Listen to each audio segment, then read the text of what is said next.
Assalamualaikum warahmatullahi wabarakatuh. Baiklah, bertemu lagi pada pertemuan mata kuliah proses produksi dengan pertemuan ke-10 dengan saya, dosen pengampunya. Hari ini saya akan membahas materi pertemuan ke-10 yaitu powder metalurgi, dan saya siapkan video berikut untuk menjadi bahan pembelajaran mahasiswa-mahasiswa sekalian. Nah, yang pertama kita akan membahas mulai dari introduction. Saya akan menjelaskan yaitu mengenai powder metal processing atau powder metallurgy. Nah, kita mulai dari introduction. Dalam proses manufaktur yang dijelaskan sejauh ini, bahan baku yang digunakan adalah metals dan alloys, baik dalam keadaan cair, casting, atau dalam bentuk padat, metalworking. Materi ini menjelaskan proses powder metalurgi atau bisa kita sebut dengan PM. Metalurgi serbuk merupakan teknologi pengerjaan logam di mana part atau komponen diproduksi dari serbuk logam. Proses pengerjaannya yakni serbuk logam ditekan menjadi bentuk yang diinginkan, dikenal dengan istilah pressing, kita membentuknya. Selanjutnya serbuk yang tertekan tersebut dipanaskan supaya saling mengikat menjadi rigid atau dengan proses kita sebut sintering. Berbagai part dan komponen dibuat dengan proses metalurgi serbuk. Yang pertama itu ada bulbs untuk pulpen, komponen otomotif yang sekarang merupakan sekitar 70% dari powder metallurgy market, seperti rim piston, connecting rods, batang penghubung, bantalan rem, roda gigi, dan bushing. Tool steel, surgical implant, dan beberapa lainnya untuk aplikasi luar angkasa.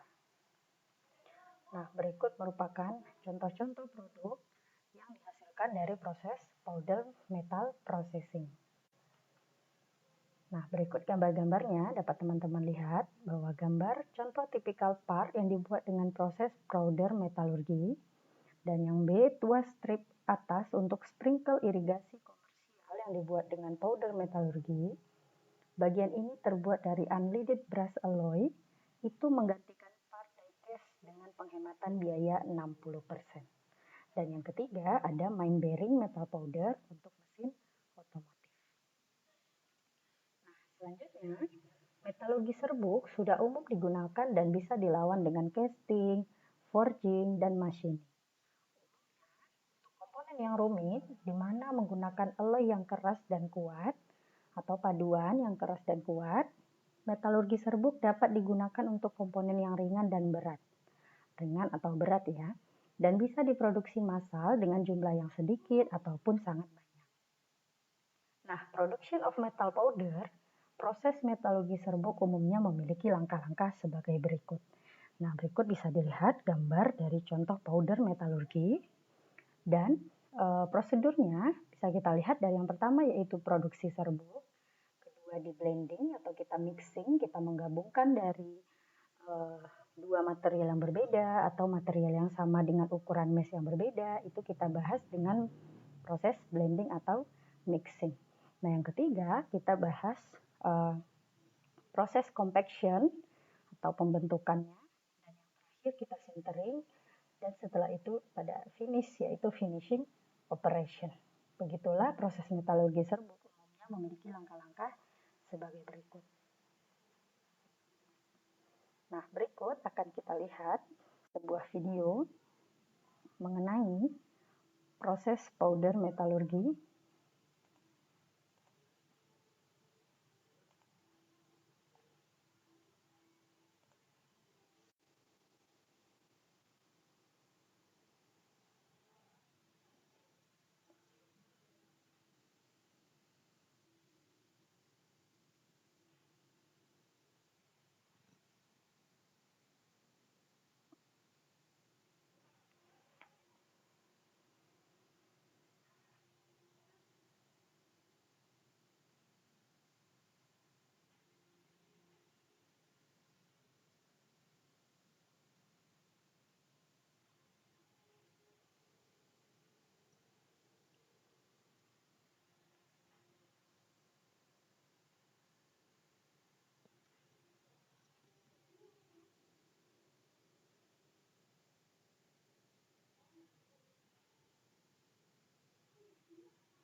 Nah, dari video berikut dapat kita lihat bahwa adanya proses konveksi atau pressing ya, compaction.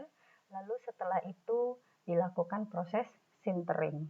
Nah, seperti itu dari proses powder metallurgy. Selanjutnya akan kita bahas yaitu dari outline proses dan operasi yang terlibat dalam produksi powder metalurgi.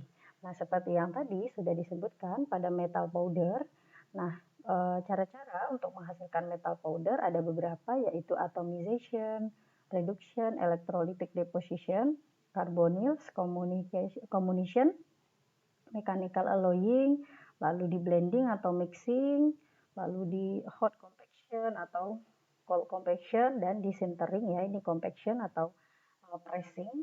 Nah, ini akan kita bahas pada pembahasan selanjutnya sehingga dia menjadi produk pada finishing. Nah, selanjutnya gambar partikel dalam serbuk logam dan proses pembuatannya. Serbuk besi diproduksi banyak dari proses ini. Bisa diperhatikan bahwa dari gambar berikut contoh-contoh dari bentuk partikel dalam serbuk logam. Nah, metode produksi serbuk, terdapat beberapa metode untuk membuat serbuk metal dan rata-rata bisa dibentukkan lebih dari satu metode. Nah, mikrostruktur, sifat permukaan, porositas, bentuk, dan distribusi ukuran partikel. Tergantung dari proses yang digunakan. Nah, yang pertama tadi sudah dilihat pada bagian atas ada metode produksi serbuk menggunakan cara yaitu atomization. Nah, atomisasi adalah proses mengkonversi liquid metal melalui penyemprot bertekanan sehingga partikel-partikel tersebut berubah menjadi serbuk. Nah, bisa dipahami, proses atomisasi dilakukan dengan metode yang pertama ada gas atau udara berkecepatan tinggi, yang kedua air berkecepatan tinggi, dan yang ketiga dengan metode sentrifugal melalui putaran dari pinggiran mekanis. Nah, berikut metode-metode yang digunakan pada cara atomization.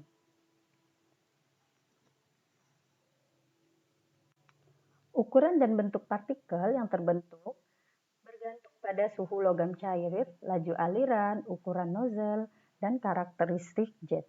Nah, penggunaan air menghasilkan bubur-bubuk logam dan cairan di bagian bawah ruang atomisasi. Meskipun bubuk harus dikeringkan sebelum dapat digunakan, air memungkinkan lebih banyak pendinginan partikel yang cepat dan tidak produksi yang lebih tinggi. Nah, atomisasi menggunakan gas biasanya menghasilkan partikel yang lebih bulat seperti pada gambar. Nah, bisa kita lihat pada gambar A ataupun partikel-partikel pada gambar A, hasil gambar mikroskop elektron partikel iron powder yang dibuat dengan atomisasi. Nah, pada gambar B, partikel serbuk superalloy berbahan dasar nikel yang dibuat dengan proses elektroda berputar atau dengan tadi yang sentrifugal. Nah, selanjutnya dalam atomisasi sentrifugal, aliran logam cair jatuh ke disk atau cup yang berputar secepat sehingga gaya sentrifugal memecah aliran dan menghasilkan partikel. Nah, seperti gambar metode produksi metal powder dengan atomisasi.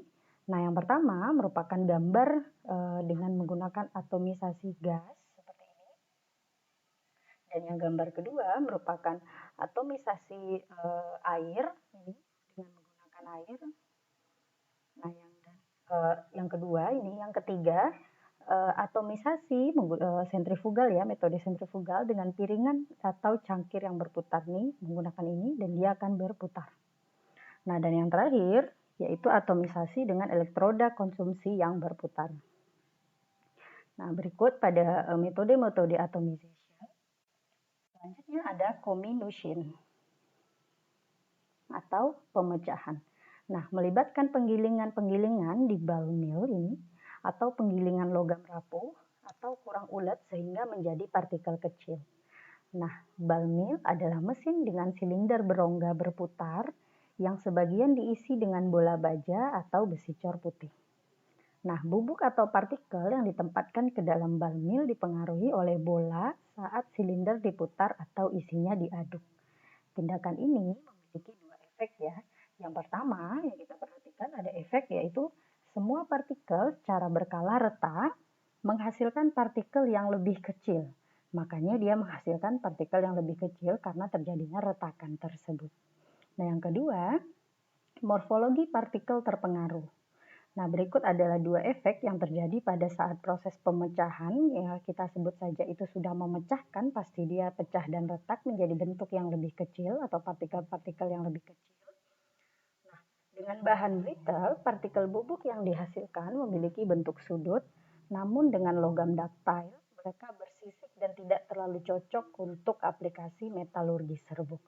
Jadi, kalau material ductile kurang cocok untuk dilakukan metalurgi serbuk dengan proses pembuatan serbuknya yaitu comminution ya. Nah, kalau dengan material brittle dia memiliki bentuk sudut. Selanjutnya ada gambar metode penghancuran mekanis untuk mendapatkan partikel halus, yaitu yang pertama ada roll crushing ini, dan yang kedua ada ball mill, dan yang ketiga ini adalah hammer milling. Nah, bisa diperhatikan dari gambarnya ini, kalau dia membuat ini dari roll ya, atau rolling dari pertemuan sebelumnya yang pernah kita bahas, sehingga menghasilkan produk-produk yang partikel-partikel yang lebih kecil. Nah, selanjutnya ada mechanical alloying. Dalam paduan, bubuk dari dua atau lebih logam murni dicampur dalam ball mill. Seperti yang diilustrasikan pada gambar ini, gambar berikut. Di bawah pengaruh bola keras, serbuk pecah dan terikat bersama melalui diffusion. Nah, yang pertama bisa dilihat dari gambar menuju yang kedua dan terjadilah akhirnya pada gambar yang ketiga ini. Nah, gambar paduan mekanis partikel nikel dengan partikel yang lebih kecil terdispersit saat partikel nikel diratakan di antara dua bola. Nah, fase kedua yang lebih kecil ditekan ke permukaan nikel dan akhirnya tersebar ke seluruh partikel karena peristiwa flattening ataupun perataan, fracture patah, dan welding yang berurutan. Jadi partikelnya itu karena dilakukan proses sintering, dia akan terjadi seperti proses pengelasan ya, dia welding yang berurutan. Seperti itu. Nah, selanjutnya ada production of metal powder, bentuk, ukuran, dan distribusi partikel. Nah, ukuran partikel pada umumnya dikontrol dengan screening, yaitu dengan melewatkan bubuk logam melalui saringan atau filter atau di sievers ini dengan ukuran mesh yang beragam. Selain screening, beberapa metode lain untuk analisis ukuran partikel yaitu ada sedimentation, microscopic analysis like scattering, optical method, dan suspending particle. Nah, selanjutnya kalau dari bentuk partikel,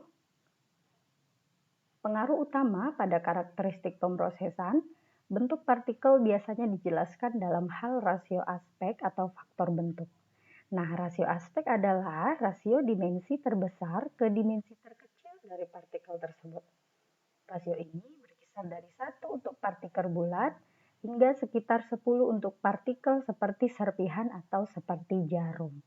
Nah, jadi berikut dari bentuk-bentuk dari partikel powder metal processing. Nah, yang selanjutnya yaitu faktor bentuk, juga disebut shape index atau shape factor, adalah ukuran rasio luas permukaan partikel dengan volume yang dinormalisasi dengan mengacu pada partikel bola dengan volume yang setara. Jadi, faktor bentuk untuk serpihan lebih tinggi daripada untuk yang bentuk bulat seperti bola. Nah, yang selanjutnya ada size distribution. Distribusi ukuran partikel merupakan pertimbangan utama karena mempengaruhi karakteristik pengolahan serbuk. Nah, sifat serbuk logam yang mempengaruhi perilakunya dalam pengolahan adalah ada flow properties, compressibility, dan density atau kepadatan.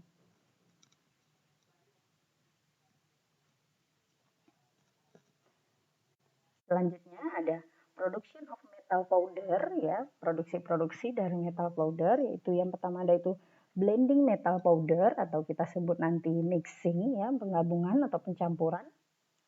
Pencampuran atau mixing serbuk merupakan langkah selanjutnya dalam proses metalurgi serbuk. Seperti yang dibahas tadi, setelah kita sudah membentuk suatu partikel-partikel ataupun serbuk dari metal, kita akan melakukan proses pencampuran. Pencampuran bubuk harus dilakukan di bawah controlled condition untuk menghindari kontaminasi atau kerusakan ketika proses pencampuran tersebut. Kerusakan disebabkan oleh pencampuran yang berlebihan, yang dapat mengubah bentuk partikel dan menyebabkan pengerasan kerja.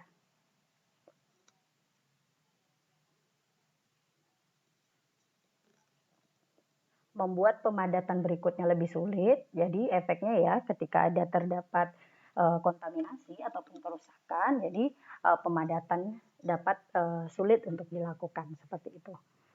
Nah, bubuk dapat dicampur di udara, di atmosfer inner untuk menghindari oksidasi atau di dalam cairan. Nah, beberapa jenis peralatan pencampuran tersedia pada gambar. Bisa kita lihat pada gambar ini, yaitu gambar A merupakan A, B, C, dan D merupakan bentuk-bentuk ataupun beberapa geometri atau bowl ya, cetakannya itu untuk bowlnya untuk pencampuran atau pencampuran antara dua buah material atau dari satu material dengan ukuran mesh yang berbeda ya. Nah, pada gambar E, pencampuran yang cocok untuk mencampur serbuk logam seperti ini.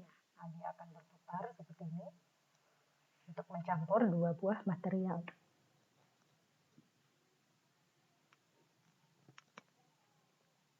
Selanjutnya ada compaction of metal powder. Pemadatan ataupun compaction ya, kita sudah bahas tadi pembuatan serbuk. Setelah itu kita mixing dan sekarang adalah compaction. Nah, pada compaction, pemadatan adalah langkah di mana bubuk campuran ditekan menjadi berbagai bentuk dalam cetakan. Nah, seperti yang ditunjukkan secara berurutan bahwa dari sini ya, dari gambar ataupun dari video tadi bisa kita pahami dari dia mulai memasukkan bubuk dan ini cetakan, ini lower punch dan ini upper punch, lalu dilakukan pressing atau tekanannya, ini lalu dia mengeluarkan dan compact shape atau green. Nah, kita sebutnya ini shape green atau green compact yang material yang sebelum dilakukan proses sintering seperti itu. Nah, gambar pemadatan serbuk logam untuk membentuk bushing bagian press powder disebut grade compact ini ya. Nah, yang B ada typical tool dan die set untuk memadatkan spur gear ini. Dan selanjutnya video die pressing ya, bisa kita lihat dari video ini akan kita perhatikan video die pressing.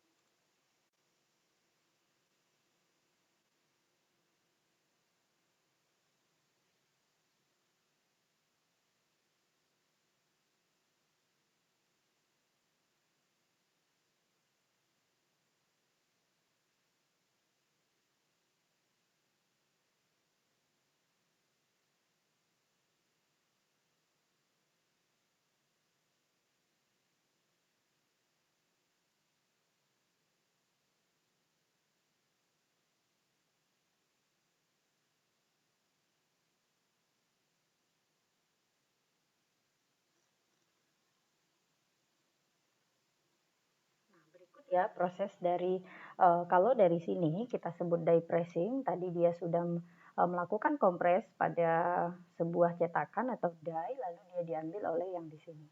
Kalau yang biasanya juga ada yang didorong oleh ini yang memasukkan dari powder tersebut seperti video yang pertama. Nah,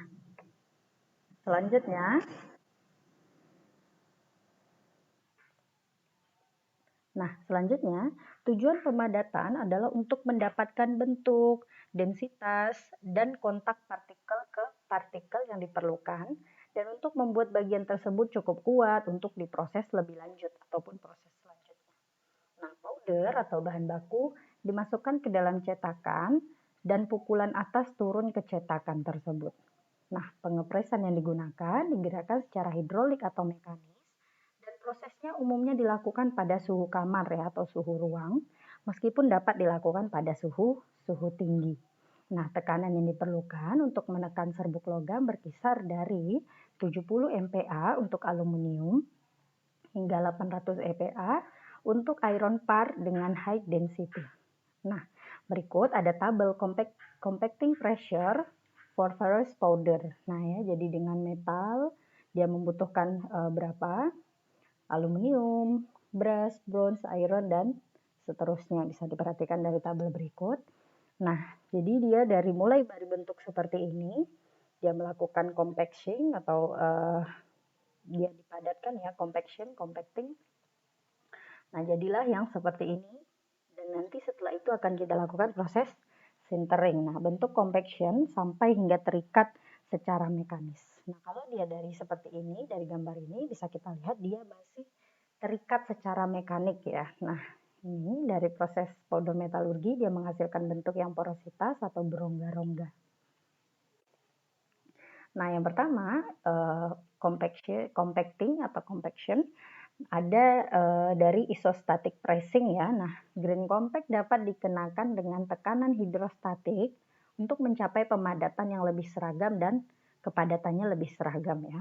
Dalam cold isostatic pressing atau CIP, nah serbuk logam ditempatkan dalam cetakan rubber fleksibel yang biasanya terbuat dari neopren rubber, ureten, polyvinyl klorid, atau elastomer.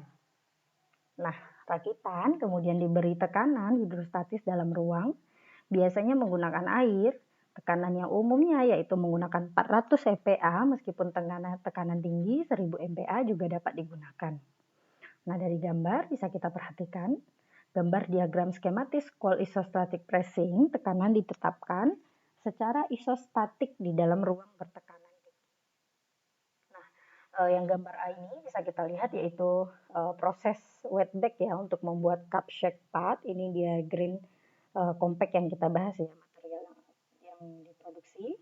Ini powder tertutup dalam wadah yang fleksibel ya di sekitar batang inti yang padat. Nah, kalau pada gambar B bisa kita perhatikan yaitu proses dry bag ya. Kalau ini yang digunakan untuk membentuk silinder powder metalurgi. Nah, berikut ada yang dari isostatic pressing. Selanjutnya, kalau tadi kita bahas yang cold isostatic pressing. Nah, pada hot isostatic pressing atau HIP, wadah terbuat dari lembaran logam dengan high melting point dan media bertekanan adalah inert gas bersuhu tinggi. Kondisi umum untuk HIP adalah tekanan setinggi 100 MPa walaupun bisa 3 kali lebih tinggi suhunya, yaitu bisa sampai 1200 derajat Celcius. Keuntungan utama dari HIP adalah kemampuannya untuk menghasilkan compact yang memiliki kepadatan hampir 100% ya, karena dia sudah melakukan melalui proses pemanasan. Nah, ikatan metalurgi partikel yang baik dan sifat mekanik yang baik ya, sehingga aplikasi HIP telah diterima secara luas dalam membuat part yang berkualitas tinggi. Nah, yang pertama itu ada dari mulai proses HIP digunakan untuk memproduksi komponen superalloy untuk industri pesawat terbang dan kedirgantaraan seperti itu. Nah, berikut merupakan bentuk prosesnya dari field cam, vacuum bag out, hot isostatic press ini, dan remove-nya ataupun produknya sudah jadi dan akan dilakukan finishing. Nah, gambar schematic illustration of hot isostatic pressing. Seperti ini ya, perbedaannya dengan yang cold. Nah, selanjutnya berbagai proses compacting dan shaping, yaitu yang pertama juga ada menggunakan powder injection molding. Dalam proses ini disebut juga metal injection molding atau MIM ya. Serbuk logam yang sangat halus dicampur dengan polimer 25-45% untuk mengikat berbahan dasar lilin. Nah, campuran kemudian mengalami proses yang mirip dengan die casting ini, disuntikkan ke dalam cetakan pada suhu 135 derajat sampai 200 derajat Celcius. Nah, bagian-bagian tersebut kemudian disinter atau dilakukan proses sintering dalam tungku pada suhu setinggi 1375 derajat Celcius. Nah, umumnya logam yang cocok untuk powder injection molding atau PIM adalah logam yang meleleh pada suhu di atas 1000 derajat Celcius. Contohnya adalah baja karbon, baja tahan karat, baja perkakas, tembaga, perunggu, dan titanium. Nah, bagian khas yang dibuat adalah seperti komponen untuk jam tangan, laras senapan kaliber kecil, cincin lingkup untuk senapan, engsel pinsu, dan pisau bedah. Nah, jadi beberapa produk-produk yang dihasilkan. Selanjutnya ada forging ya. Produk dari powder forging atau PF sepenuhnya dapat membentuk produk yang padat dan permukaan akhir yang baik ya. Nah, sifat unggul yang diperoleh membuat forging sangat cocok untuk aplikasi seperti otomotif dengan tegangan tinggi dan komponen pada mesin-mesin jet. Nah, jadi pada forging dia memiliki kualitas yang akhir yang baik. Nah, kalau pada rolling, dalam powder rolling juga disebut roll compaction. Nah, bubuk logam dimasukkan ke dalam celah gulungan, itu high roll mill. Ini ada dua rolling ya, yang akan dimasukkan powder bubuk logam dan dipadatkan menjadi strip yang kontinu. Jadi dia menjadi gulungan yang ataupun lembaran yang terus-menerus begitu ya. Dari gambar dapat diperhatikan. Nah, selanjutnya ada extrusion. Powder didapatkan dengan ekstrusi di mana bubuk terbungkus dalam wadah logam dan dilakukan hot extrusion. Selanjutnya ada pressureless compaction dalam pemadatan tanpa tekanan. Die adalah gravitasi yang diisi dengan bubuk logam dan bubuk disinter langsung di dalam die.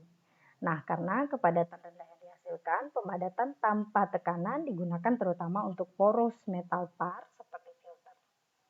Selanjutnya ada spray deposition ya. Nah, deposisi semprotan adalah shape generation process.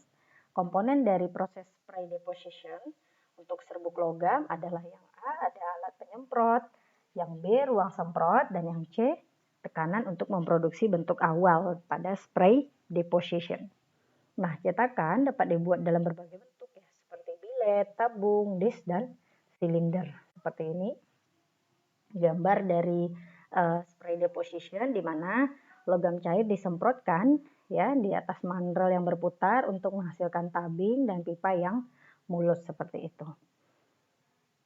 Nah, selanjutnya punch dan die material. Pemilihan bahan punch dan die untuk powder metalurgi tergantung pada abrasivitas logam serbuk dan jumlah bagian yang akan diproduksi. Nah ya, material die yang paling umum ya, material die ataupun cetakan yang umum yaitu adalah air or oil hardening tool steel dengan kisaran kekerasan dari 60 hingga 64 HRC. Nah, berikut dari gambar die molding atau compaction ya, pada proses compaction dari seperti dari contoh video tadi dan di selanjutnya ini die ini dilakukan proses compaction dan dikeluarkan produk yang sudah melakukan proses pressing begitu ya. Nah, selanjutnya kita sudah bahas dari proses pembuatan serbuk, lalu pembuatan serbuk, lalu kita mixing dan kita lakukan proses compaction dan terakhir yaitu sintering. Nah, sintering adalah sebuah proses di mana hasil compact dipanaskan dalam tungku yang terkontrol pada suhu yang tinggi, namun di bawah titik leleh dari material tersebut ya. Jadi tidak bisa melebihi dari titik leleh material tersebut. Nah, suhu ini cukup untuk membuat bonding ya ataupun ikatan dalam logam tersebut. Nah, variabel yang penting dalam proses sintering adalah suhu, waktu, dan atmosfer dalam tungku tersebut.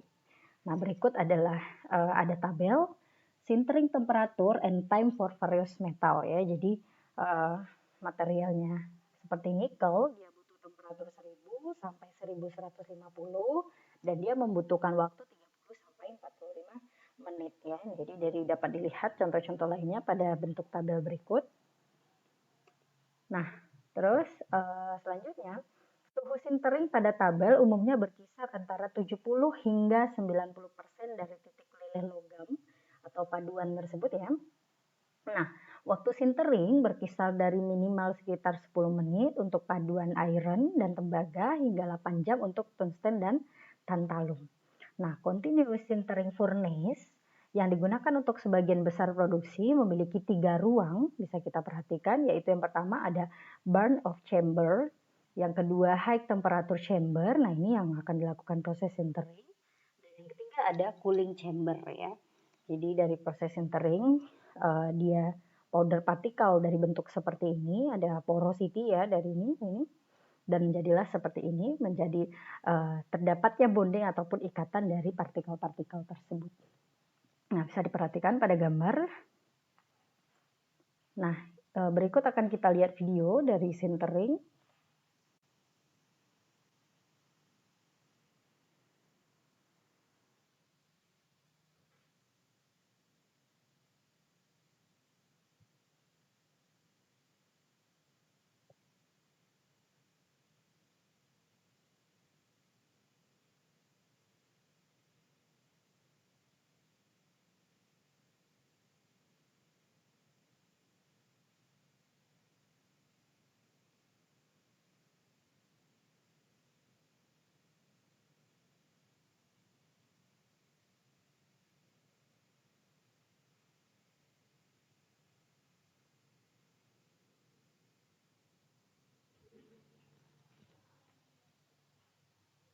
Nah, seperti itu dari proses sintering dapat diperhatikan dari terdapatnya 3 ruang tadi ya, dari mulai ini tadi yang pertama, lalu yang kedua prosesnya, dan yang terakhir pendinginannya dari cooling.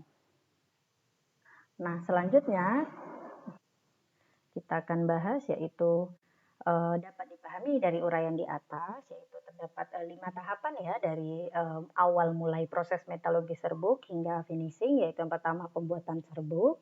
Logam dilelehkan lalu lakukan proses atomisasi dengan air, di mana logam yang mencair disemprot dengan tekanan tinggi dengan air yang dikabutkan oleh nozzle. Nah, pembuatan serbuk tadi sudah kita bahas dari beberapa jenis. Dan yang kedua ada mixing atau pencampuran. Proses mixing menggunakan alas precise powder blending, bisa kita bahas mixing atau blending seperti itu. Nah, yang ketiga ada compaction pemadatan. Ada 2 macam metode kompaksi, yaitu cold compressing, yaitu penekanan dengan temperatur kamar. Dan pada cold compression ini biasanya dipakai pada bahan yang mudah digunakan untuk dan mudah teroksidasi ya, seperti Al. Nah, yang B ada hot compressing, yaitu penekanan dengan temperatur di atas temperatur panas ataupun yang sudah dipanasi. Nah, metode ini dipakai apabila material yang digunakan tidak mudah teroksidasi.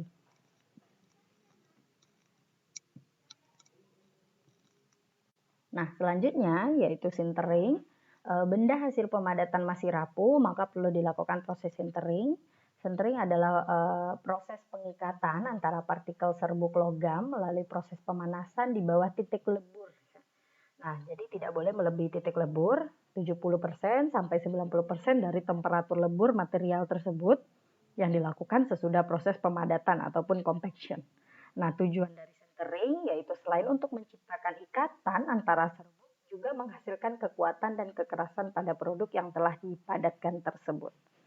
Nah, yang kelima yaitu ada finishing. Pada saat finishing, porositas pada fully sinterate masih signifikan 4-15% ya. Nah, untuk meningkatkan properties pada serbuk diperlukan resinter dan heat treatment. Proses pendinginan setelah sintering dilakukan pada ruang atmosfer yang terkontrol untuk mencegah terjadinya oksidasi ataupun terjadinya thermal shock pada produk yang sudah dilakukan proses sintering tersebut.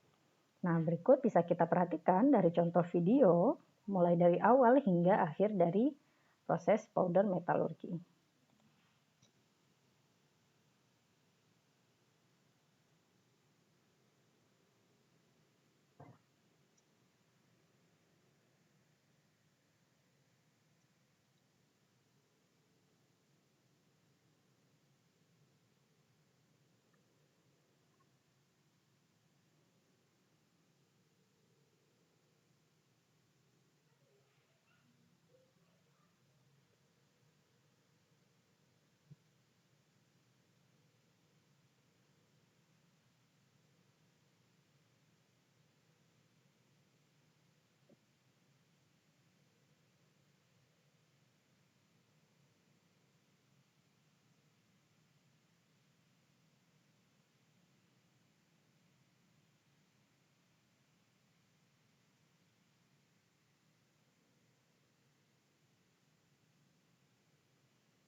Nah, baiklah, dengan berakhirnya video dari proses powder metalurgi ataupun powder metal processing ya, dari proses mulai dari awal pembentukan serbuk, mulai dari compaction hingga seterusnya sampai pada produk finishing ya, produk finish.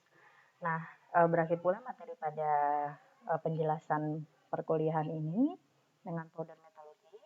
Selanjutnya akan saya berikan tugas dari berikut video yang sudah teman-teman pahami ya. Silakan dituliskan di kolom komentar apa kelebihan dan kekurangan yang bisa teman-teman rangkum ataupun perhatikan dari proses powder metalurgi tersebut. Silakan sebutkan kelebihan dan kekurangan pada kolom komentar yang tersedia. Baiklah, wassalamualaikum warahmatullahi wabarakatuh.